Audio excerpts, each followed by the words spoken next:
كرة لمصلحة النصر. اسماعيل على ارضية الملعب. سلامات ان شاء الله. سلامات يا سمعة. اوه سلامات. شو اللي صار؟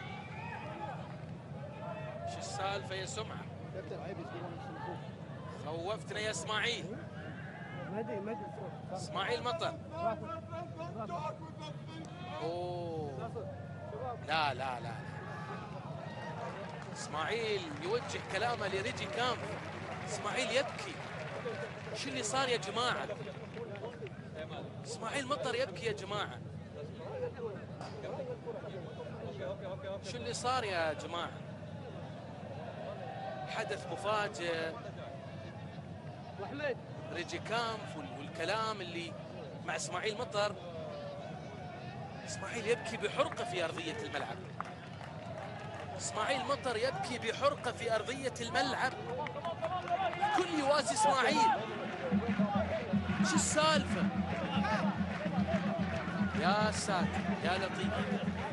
يا جماعة حد يخبرنا شو السالفة؟ شو اللي صار؟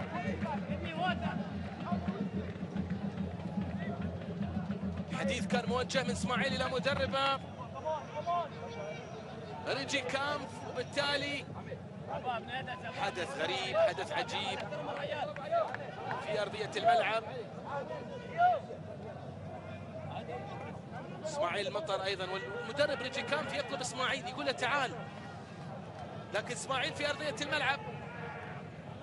الكلام مع ليوناردو والحديث أيضا، لكن لقطة حقيقة.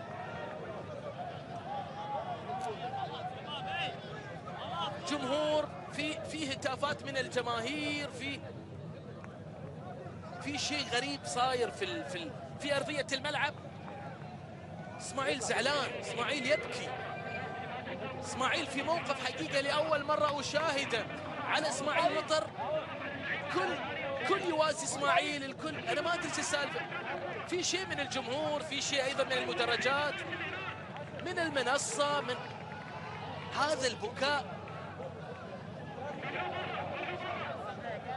الظاهر في شيء من الجمهور، في شيء من الجمهور غير طبيعي. في كلام لربما وصل الى اسماعيل مطر من المدرجات، كلام غير مرضي، كلام تسبب في انزعاج اسماعيل، في بكاء اسماعيل، في انفعال اسماعيل بهذه الطريقة، بهذه الكيفية. ما في تفسير يا جماعة. لازم يكون الموضوع كبير، شيء كايد اللي صار. انا ما ادري صراحة، ولكن اللي اشوفه ان بكاء اسماعيل مطر في ارضية الملعب بهذه الطريقة بهذه الكيفية وراء شيء كبير، شير ما بسيط اطلاقا.